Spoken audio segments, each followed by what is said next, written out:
हे पहा आपला कर्जत रेल्वे स्टेशन, रायगड जिल्हा प्रसिद्ध असं हे कर्जत रेल्वे स्टेशन आता मी लाईव्ह करत आहे।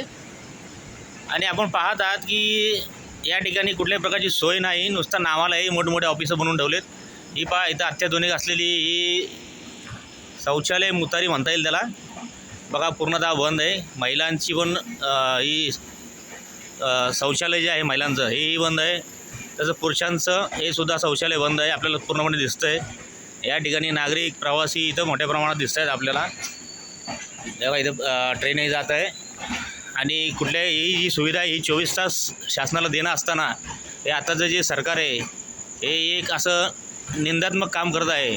आणि जनतेला जी सेवा 24 तास देणं आहे ती फक्त पैसे कमवण्याच्या नादामध्ये एकदम घाणेरड्या पद्धतीने बंद केलेली आहे। आणि याचा आम्ही जाहीर निषेध करत आहे। तरी इथलं जे कर्जत खोपोली मुंबई प्रवासी असोसिएशन आहे त्यांनी त्वरित या गंभीर गोष्टीकडे लक्ष द्यावं आणि हा जो कोण ठेकेदार असेल त्यावर कायदेशीर कारवाई करावी, त्याचा ठेका बंद करावा आणि सेवा पुन्हा 24 तास निःशुल्क करावी।